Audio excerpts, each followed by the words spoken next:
Assalamualaikum everybody. Today our study topic modal verb. Modal verb যেমন গ্রামারের জন্য অনেক বেশি ইম্পর্ট্যান্ট একটা টপিক, তেমনি আমাদের স্পোকেন ইংলিশের জন্য অনেক বেশি ইম্পর্ট্যান্ট। মডেল ভার্বের ব্যবহার সঠিকভাবে না শিখতে পারলে আমরা স্পোকেন ইংলিশটা ভালো মতো ইমপ্রুভ করতে পারবো না এবং ভালোভাবে ইংরেজিতে কনভারসেশন কন্টিনিউ করতে পারবো না। তো চলুন শুরু করা যাক।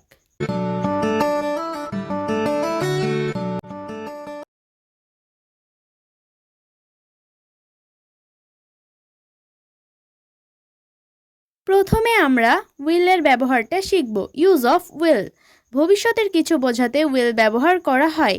আবার বাংলা অর্থে ব, বে, বেন থাকলে উইল ব্যবহৃত হয়। যেমন আই উইল, আমি করব, বা হি উইল রিড, সে পড়বে, এটা ভবিষ্যতে বোঝাচ্ছে। ইউজ অফ উড, ভবিষ্যতের কোনো কথা বর্তমানে বোঝাতে উডকে ব্যবহার করা হয়। যেমন he would pass the exam, সে পরীক্ষায় ভালো রেজাল্ট করবে, এটা ভবিষ্যতের জন্য বোঝানো হচ্ছে। সন্দেহ বা সম্ভাবনা অর্থে it would rain today, it would rain today মানে আজ বৃষ্টি হওয়ার সম্ভাবনা রয়েছে। ভদ্রতা বোঝাতে would you like some juice, আপনি কি জুস পছন্দ করেন, এখানে সিনিয়র পার্সনদেরকে বোঝানোর জন্য উড ব্যবহার করা হয় ভদ্রতার খাতিরে। এরপরে অতীতের অভ্যাস বোঝাতে উই উড স্মোক, আমরা আগে ধূমপান করতাম, তবে অতীতের কিছু বোঝাতে ইউজ টু ব্যবহার করাই উত্তম। Use of would be, would be মূলত হয়তো অর্থে ব্যবহার করা হয়, বা কোনো কিছুর নিশ্চয়তা যখন দেওয়া যায় না তখন আমরা উড বি ব্যবহার করতে পারি। Example, he would be coming, সে হয়তো আসছে, বা দে উড বি ওয়ার্কিং, তারা হয়তো কাজ করছে। চলুন এরপরে আমরা ক্যানের ব্যবহার শিখে নিই। ইউজ অফ ক্যান, কোনো কিছু পারা অর্থে ক্যান ব্যবহৃত হয়। যেমন আই ক্যান স্পিক ইংলিশ, আমি ইংরেজিতে কথা বলতে পারি। আবার অনুমতি দেওয়া অর্থে ক্যান ব্যবহৃত হয়। যেমন you can go home now, তুমি এখন বাড়িতে যাও বা যেতে পারো। এরপরে বোঝাচ্ছে অনুমতি নেওয়া অর্থেও আমরা ক্যানকে ব্যবহার করতে পারি। যেমন ক্যান উই গো হোম নাও, আমরা কি এখন বাড়িতে যেতে পারি। এরকম অনুমতি দেওয়া বা নেওয়া অর্থে আমরা ক্যান ব্যবহার করতে পারি। ইউজ অফ কুড, ভদ্রতা বোঝাতে কুড ব্যবহৃত হয়। যেমন could I ask a question please, দয়া করে আমি কি আপনাকে একটি প্রশ্ন করতে পারি। এখানে সিনিয়র পার্সন বা আমরা যাদের আপনি আজ্ঞা করে কথা বলবো তাদের সাথে ক্যান না বলে কুড বলাটাই শ্রেয়।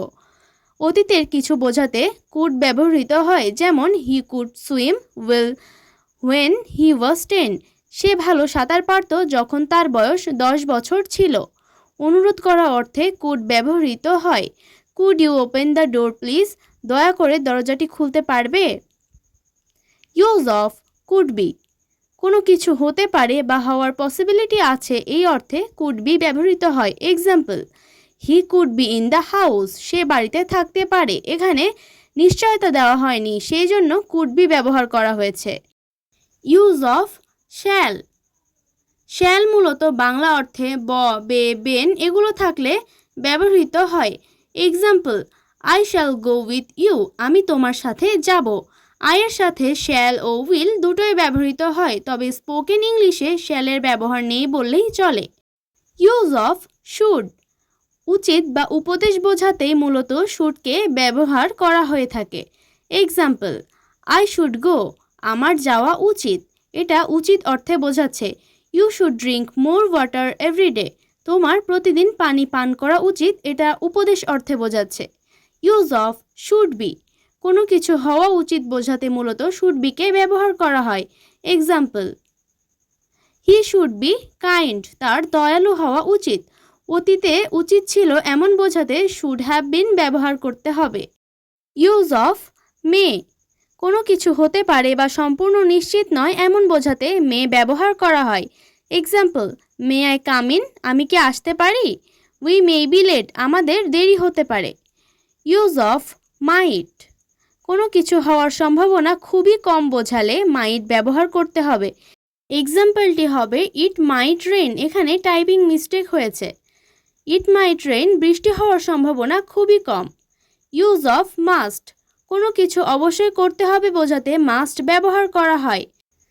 এক্সাম্পল, হি মাস্ট গো, সে অবশ্যই যাবে। এমন আবশ্যিক কিছু বোঝাতে আমরা মাস্ট ব্যবহার করব।